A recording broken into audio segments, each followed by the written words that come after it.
Hello learners, ये हमारा class second जिसमें हम लोग डिस्कस कर रहे हैं सेट के जो PYQs हैं 2024 के। ठीक है, मैंने 5 क्वेश्चन हमने डिस्कस कर लिया है। आज हम इस वीडियो में और 5 क्वेश्चन के बारे में जो है डिस्कस करने वाले हैं। आप मेरा वीडियो क्यों देख रहे हैं? क्योंकि मैंने जो है UGC नेट क्लियर किया हुआ है, मैं जो है सेट क्लियर किया हुआ है मेरा, इसलिए जो है आप मेरा वीडियोज़ ये देख रहे हैं। तो मैं जो है पेपर 1 में आपको जो है गाइड कर रहा हूँ। ठीक है, तो आज का जो सेकेंड वीडियो है हम लोग स्टार्ट करते हैं, जिसमें मैं आपको बताने वाला हूँ 5 और क्वेश्चन के बारे में। और हर वीडियो के एंड में जो है मैं आपको एक टिप्स दे रहा हूँ, जिससे जो है आप अपना स्कोर जो है और बढ़ा सकते हैं। ठीक है, तो चलिए आज का वीडियो शुरू करते हैं। तो आज का हमारा पहला जो क्वेश्चन है वो है question number 6। There are two sets given below. Set first specifies the research features while set 2 indicates their basic points। ठीक है, match the two and give your answer by selecting the appropriate code. यहाँ पर हमको बताना है set ए में ABCD करके हमारा जो है 4 पॉइंट्स दिए हुए हैं, एंड सेट सेकंड में हमको बेसिक पॉइंट्स करके 1 2 3 4 करके जो यहाँ पर 4 पॉइंट्स दिए हुए हैं, इनको आपस में हमको मैच करना है, कौन किसके साथ परफेक्टली मैच खाता है ये हमको यहाँ पर बताना है। ठीक है, तो सेट फर्स्ट देखते हैं हम लोग। Reliability, stable, consistent and dependable. B point है आपका वैलिडिटी। सी है आपका इंस्टीट्यूशन एंड डी है आपका ऑब्जेक्टिविटी। ठीक है, यहाँ पर बेसिक पॉइंट्स है हमारे पास एंटिटीज, प्रोसीजर्स और device to measure dimensions that are used to measure. Point second है आपका constantly thinking about the research progress and its progress. Third point है आपका linked with any personal bias, meditate research result. Fourth point है आपका stable, consistent and dependable. तो यहाँ पर जो है कुछ चीजें जो है हमको डायरेक्ट थ्रू क्वेश्चन में ही जो है आंसर दिख जा रहा है। जैसे कि जो ऑप्शन ए है reliability, stable, consistent and dependable, इसको जो है हम लोग सेट बी के फोर्थ पॉइंट के साथ मैच कर सकते हैं, क्योंकि दोनों में जो है लगभग सेम वर्ड्स दिए गए हैं, आप लोग देख सकते हैं, है ना। तो जो ये फर्स्ट का आंसर जो है फोर्थ के साथ मैच होता है। रिलायबिलिटी मतलब होता है कि हम लोग जो है रिसर्च करते हैं तो बार बार किसी चीज को रिपीट करते हैं क्रॉस चेक करने के लिए, कहीं हमसे गलती तो ना हो गई है। कंसिस्टेंसी जो है हम लोग लगातार बनाए रहते हैं रिसर्च करते वक्त। ठीक है, तो यही बात जो है पॉइंट्स ए में की गई है, ये जो है सेकंड का जो है पॉइंट्स फोर्थ नंबर के साथ मैच हो रहा है, तो ए का जो होगा फोर्थ जो है राइट आंसर होगा। सेकंड देखते हैं हम लोग वैलिडिटी। वैलिडिटी क्या होता है, हम लोग कोई मेजर्स लेते हैं ना, कोई इंस्ट्रूमेंट लेते हैं, उसमें मेजर करते हैं कुछ चीजें, तो हम लोग कुछ टेस्ट करते हैं तो वैलिड बताता है ना। कुछ पॉइंट्स अगर क्रॉस हो जाए या फिर कुछ पॉइंट्स ऐसे हमको मैच कर रहा है, जैसे कि आप लोग अपना बुखार चेक करते हैं तो आप जो है 100 डिग्री सेल्सियस आपका थर्मामीटर बता रहा है, तो आपका वैलिड हो जाता है कि आपको सही में बुखार है करके। उस तरीके से जो वैलिडिटी क्या होता है कि किसी रिसर्च करते हैं तो हम लोग जो डिवाइस का यूज करते हैं ना, तो हमारा जो डायमेंशन है जो हम लोग परफेक्टली आता है। तो ठीक है, तो जो ऑप्शन बी है वैलिडिटी जो है मैच होता है फर्स्ट पॉइंट के साथ। देखिए यहाँ पर एंटिटीज, प्रोसीजर और device to measure the dimensions that are used to measure, तो जो है बी का आंसर क्या हो जाएगा फर्स्ट। ठीक है, तो ये आप लोग देख सकते हैं ऑप्शन ए और ऑप्शन बी जो सिमिलर लगभग लग रहा है। अब देखते हैं ऑप्शन नंबर क्वेश्चन जो सेट का सी इंस्टीट्यूशन। इंस्टीट्यूशन मतलब क्या होता है? इंस्टीट्यूशन मतलब होता है आप लोग अपने अंदर से कोई चीजें आती है ना, कि गट फीलिंग जिसको बोलते हैं हम लोग, की कुछ ऐसा अंदर से आता है कि हाँ मेरे को अंदर से लग रहा है कि ये होना चाहिए, ये है ना। मेरे को डाउट जा रहा है, ऐसा कुछ भी चीज होता है जो हम लोग, हमारा जो माइंड है उसके जो कॉग्निटिव प्रोसेस बोल सकते हैं हम लोग, क्रिएटिव जो प्रोसेस रहता है, वहां पे हमको लगता है कि हाँ कुछ ऐसा होगा या फिर ऐसा होगा करके हमको लग रहा है, तो ऐसा होना चाहिए करके, है ना। हमारे जो है प्रीवियस स्टडीज के कारण जो ये चीजें हमारे को आती है। ठीक है, मेरे को लग रहा है, मेरे को सेंसेस फील हो रहा है, सेंस मेरा जो है बोल रहा है इस टाइप का। तो इंस्टीट्यूशन का यहाँ पर मैच होगा आपका ऑप्शन नंबर थर्ड के साथ, linked with any personal bias, meditate result, research result. कैसे? आप अपने इंस्टीट्यूशन पे, जो इंस्टीट्यूशन पे आप लोग नहीं जा सकते, है ना, कि आपको लग रहा है कि ये होना चाहिए, तो ये जो है रिसर्च में नहीं माना जाता है। आपको परफेक्टली मैच करने आना चाहिए, है ना। कोई चीजें वाकई में सही है तो हम लोग उसको सही मानेंगे, है ना। रिसर्च में आप अपना पर्सनल इंट्यूशन, पर्सनल सेंस यहाँ पे नहीं डाल सकते हम लोग। ठीक है, तो यहाँ पर सी का ऑप्शन होगा ऑप्शन नंबर 3 के साथ मैच होगा। और जो लास्ट बचा है डी, ऑब्जेक्टिविटी। ऑब्जेक्टिविटी मतलब क्या होता है कि जो हमारा पर्सनल व्यू है किसी चीज को लेकर, इसको बोलते हैं हम लोग अपना ऑब्जेक्टिविटी। ठीक है, तो ये होगा आपका ऑप्शन नंबर सेकंड के साथ मैच होगा। Constantly thinking about the research progress and it progress, हम लोग बार बार रिसर्च के बारे में सोचते रहते हैं ना, ये हमारी क्या है ऑब्जेक्टिविटी है। तो इस तरीके से जो ऑप्शन नंबर ए जो है इसका राइट आंसर होगा। नेक्स्ट है हमारा question number 7। Which sequence correctly represent the stages of digital data handling in research using ICT? ICT मतलब होता है इंफॉर्मेशन एंड कम्युनिकेशन टेक्नोलॉजी। तो यहाँ पर 4 ऑप्शन दिए हुए हैं, जहाँ पर जो है अलग अलग तरीके से जो है पॉइंट्स को यहाँ पर जमाया गया है। तो आपको सबसे पहले बताता हूँ कि डाटा एंट्री क्या होता है। जैसे आपका कोई डाटा है वो रॉ फॉर्म में है, मतलब आपके पास जो रिटर्न फॉर्म में है, आप उसको डिजिटलाइज करते हैं, है ना, आप उसको जो है कंप्यूटर में एंट्री करते हैं, उसको बोलते हैं डाटा एंट्री।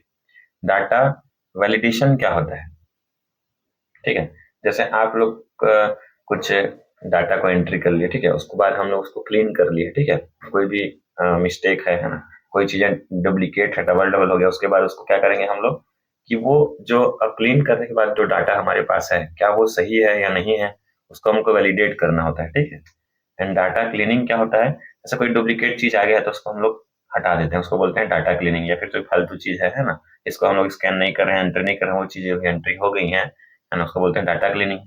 डाटा एनालिसिस होता है कि हम लोग जो जिस सोर्स के लिए हम लोग डाटा एंट्री कर रहे थे, है ना, उस हिसाब से क्या हमारा कंटेंट जो बना है नहीं बना है, डिजिटलाइज हुआ है नहीं हुआ है, उसको बोलते हैं डाटा एनालिसिस, ठीक है। उसके कुछ अलग अलग तरीके रहते हैं, है ना, कुछ पॉइंट्स रहेंगे जिसके हिसाब से हम लोग जो है उसका एनालिसिस करते हैं, है ना, सही है या नहीं है करके। तो अगर देखा जाए तो इसका जो ऑप्शन है सी सही होना चाहिए, ठीक है, डाटा एंट्री, फिर डाटा क्लीनिंग, फिर डाटा वैलिडेशन, फिर डाटा एनालिसिस, है ना। ये सबसे पहले डाटा एंट्री करो, फिर डाटा को क्लीन करो जो भी डुप्लीकेट हो गया, उसके बाद डाटा को वैलिड करो कि हमारा जो सही है या नहीं है करके, क्लीनिंग करने के बाद उसके बाद लास्ट में डाटा एनालिसिस, जिसके लिए हम लोग डाटा एंट्री कर रहे थे क्या वो हम उसके लिए हम रेडी हो चुके हैं नहीं करके, है ना। लेकिन जो है सेट ने जो है इसका आंसर जो है व्यापम ने इसका आंसर लिया था option number A. Data entry पहले करेंगे, फिर डाटा को वैलिडेट करेंगे, फिर डाटा को क्लीन करेंगे, फिर डाटा एनालिसिस, ठीक है। तो इस हिसाब से इसका आंसर क्या हो गया था, ऑप्शन नंबर ए। नेक्स्ट है हमारा question number 8। Arrange the following steps of article writing in the correct sequence. इसमें फर्स्ट है आपका edit and revise the article, second conduct research and gather information, third है आपका outline the main points, and fourth है आपका right the first draft, and next है fifth last point है आपका चूज द टॉपिक। अब आर्टिकल क्या होता है, अगर आप लोग तारक मेहता का उल्टा चश्मा देखते होंगे तो उसमें जो है तारक मेहता जो है क्या करता है, मेरे को आर्टिकल लिखना है, आर्टिकल लिखना है, ऐसे बोलते रहता है, सुने होंगे आप लोग। तो कुछ लेखन जो कार्य रहता है, कुछ लिखने का कार्य रहता है किसी टॉपिक के ऊपर, उसको क्या बोलते हैं, आर्टिकल, ठीक है। तो सबसे पहला यहाँ पर क्या होना चाहिए, article choose the topic. Article में सबसे पहले टॉपिक ही चूज करना पड़ता है ना, उसके बाद तो किसके ऊपर लिखना है करके। सबसे पहला क्या हो जाएगा, point fifth, choose the topic. Next होगा हमारा option number second, conduct research and gather information. तो जो टॉपिक चूज किए हैं उसको हमको उसको रिसर्च करने के लिए कुछ इंफॉर्मेशन गैदर करना पड़ेगा, है ना, कुछ सोर्स लेके आना पड़ेगा कि मैं क्या लिखूं कैसे लिखूं करके। तो ऑप्शन सेकेंड होगा। उसके बाद नेक्स्ट होगा third, outline the main points. उसके बाद आपने बहुत सारे रिसर्च करके तो ले आए हैं इस टॉपिक के लिखने ऊपर, फिर उन पॉइंट्स को, कौन से पॉइंट्स को आप अपने आर्टिकल में लिखना चाहते हैं, है ना, तो ये क्या होगा आपका आउटलाइन द मेन पॉइंट्स, कौन कौन से मेन पॉइंट्स होंगे जिसको आप वहां पर लिखोगे। नेक्स्ट होगा आपका point number fourth, right the first draft. मतलब एकदम तो आप फाइनल थोड़ा लिख दोगे पॉइंट्स लिखने के बाद, उसके बाद क्या करोगे, उसको जमाओगे, एक ड्राफ्ट मतलब एक रफ, जैसे आप लोग व्हाट्सएप में कुछ मैसेज करके भेजते नहीं हो तो वो ड्राफ्ट लिखाता है, जैसे आप लोग पर्सनल टेक्स्ट मैसेज भी करते हो तो वो ड्राफ्ट सो जाता है, अगर उसको पब्लिश भेजे नहीं रहते हो किसी को तो, है ना। तो इस तरीके से एक रफ राइटिंग इसको बोलते हैं, क्या होगा, ड्राफ्ट। देन लास्ट पॉइंट क्या होगा आप लोग का, point number first, edit and revise the article. और ड्राफ्ट में कुछ गलती होगी तो उसको आप एडिट करोगे, उसके बाद जो है उसको आर्टिकल को क्या है रिवाइज करोगे वापस से, फिर आप जो है फाइनल उसको पब्लिश कराओगे, तो आपका जो आर्टिकल है रेडी हो जाएगा। तो करेक्ट सीक्वेंस यहाँ पर आपका ऑप्शन मैच होता है, ऑप्शन नंबर बी जो है यहाँ पर करेक्ट आंसर है, ठीक है। तो नेक्स्ट क्वेश्चन है question number 9। What is the correct order of stages in a research cycle. तो फिर से हमारा जो रिसर्च का एक और क्वेश्चन आ गया, देखिए बार बार 2-3 क्वेश्चन आ गया रिसर्च का, ठीक है। तो पहला ऑप्शन देख लीजिए, पढ़ लेता हूँ, बाकी तो सब सिमिलर ही है। Literature review, hypothesis formulation, data collection, data analysis, reporting. इस तरीके से जो यहाँ पर 1 2 3 4 5 6 पॉइंट्स हैं वो आपस में क्या है, डिसअरेंज है कॉमा के थ्रू। तो आप इन सबको जो है सबसे पहले क्या करेंगे, क्या होता है रिसर्च साइकिल में क्या प्रोसेस रहता है, सही ऑर्डर क्या होता है ना, सबसे पहले हम क्या करेंगे, फिर सेकंड में क्या करेंगे, इस तरीके से जो है हमको पता होना चाहिए, ठीक है। तो चलिए कोशिश करते हैं इसको आंसर देने की, ठीक है। तो सबसे पहले हमको क्या करना चाहिए, तो लिटरेचर रिव्यू क्या होता है मैं बता देता हूँ आपको, ठीक है। तो क्या होता है कि आपको सबसे पहले लिटरेचर, तो आप जो भी सब्जेक्ट है आपको लिटरेचर पढ़ने आना चाहिए, हिंदी इंग्लिश जो भी लिटरेचर है, ठीक है। तो आपको जिसको पढ़ लिए उसके बाद उसमें क्या क्या गैप्स हैं, कौन कौन से चीजों के ऊपर अभी भी रिसर्च नहीं हुआ है, कौन कौन सी ऐसी चीजें हैं जहाँ पर अभी रिसर्च होना चाहिए, तो उसको बोलते हैं रिसर्च गैप, है ना। तो आपको लिटरेचर रिव्यू में क्या करना है, सबसे पहले रिसर्च गैप के बारे में फाइंड आउट करना रहता है। फिर जो रिसर्च गैप रहता है उसको फुलफिल करने के लिए हम लोग जो है रिसर्च करते हैं, जिसको हिंदी में आप लोग क्या बोलते हैं, शोध करते हैं, ठीक है। उसके बाद क्या होगा, हाइपोथेसिस फॉर्मुलेशन, ठीक है। कि हमको चलो रिसर्च गैप तो पता कर लिया हम लोग, ठीक है। उसके बाद हम लोग जो है एक हाइपोथेसिस करेंगे, मतलब एक हम लोग अपने माइंड में एक तो हाइपोथेसिस मतलब एक तो कल्पना करके जो है हम लोग एक बना लेंगे, ठीक है। इस गैप को मैं इस तरीके से जो है पूरा करना चाहता हूँ करके, मैं ये मेथड का यूज करूंगा, इस थ्योरी का जो है अपनाऊंगा और मैं यहाँ पे रिसर्च करूंगा करके, उसको बोलते हैं हाइपोथेसिस फॉर्मेशन, ठीक है। नेक्स्ट होगा डाटा कलेक्शन। तो आपने तो अपना मनगढ़ंत चीजें बना ली, ठीक है, मैं इस तरह से रिसर्च करूंगा, फिर आपको क्या करना, डाटा कलेक्ट करना पड़ेगा, है ना। अलग अलग लिटरेचर में कहाँ कहाँ पे जो गैप है, कोई चीजें मैं कहाँ कहाँ से जो है इंफॉर्मेशन गैदर करूँ, लेके आऊँ, आर्टिकल्स ले पढ़ूँ, है ना, पुराने रिसर्च पढ़ूँ, न्यूज़पेपर वगैरह, है ना, कहीं पे भी जो जर्नल वगैरह पढ़ूँ। तो ये क्या होगा, आपको डाटा कलेक्ट करना पड़ेगा सबसे पहले अलग अलग बुक से, है ना, अलग अलग सोर्सेज से, वेबसाइट से। नेक्स्ट क्या करोगे, डाटा एनालिसिस, जो हमको डाटा मिला है, कलेक्ट किया, उसको हम एनालिसिस करेंगे, ठीक है। कौन सा चीजों मेरे को इंक्लूड करना है, कैसे करना है, कौन कौन से पॉइंट मेरे को मेंशन करना है, मैं जो टॉपिक चूज किया हूँ रिसर्च करने के लिए, उस गैप को फुलफिल करने के लिए मेरे को कौन सा डाटा ज्यादा जरूरी है, कि मैं फालतू बातें ना लिखूं, है ना, अपने जो रिसर्च टॉपिक्स है उसमें ना भटकूं, है ना। तो ये क्या होगा, डाटा एनालिसिस। फिर लास्ट में क्या होगा, रिपोर्टिंग, मतलब आप जो चीज कर रहे हो उसको क्या करोगे, रिपोर्ट बना के फाइनल सबमिट करोगे, मतलब आपका जो फाइनल रिसर्च हो क्या हो जाएगा, रेडी हो जाएगा, ठीक है। तो यहाँ पे जो ऑप्शन फर्स्ट है वो यहाँ पर करेक्टली जो है यहाँ पर मैच होता है। सबसे पहले मैं लिटरेचर का रिव्यू करूंगा, जो गैप होगा उसको फाइंड करूंगा, ठीक है ना, उस गैप के ऊपर क्या रिसर्च करूंगा।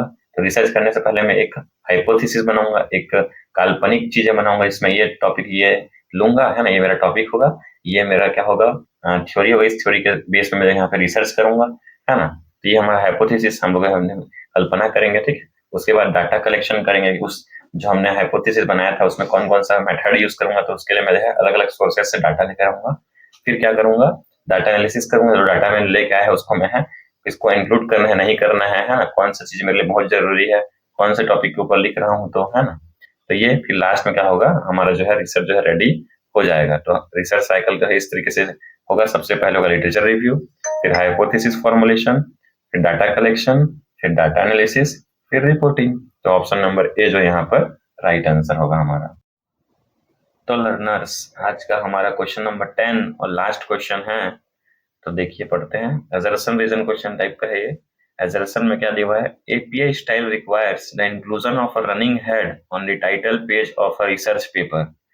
तो एपीए है ना, हमारे रिसर्च का क्वेश्चन है। तो एपीए का फुल फॉर्म होता है अमेरिकन साइकोलॉजिकल एसोसिएशन, ठीक है। तो जैसे साइकोलॉजी रहता है उस टॉपिक का रिसर्च करते हैं, तो है ना, उसमें कुछ रूल्स रेगुलेशन रहता है, उसके बारे में यहाँ पर जो है बात किया गया है।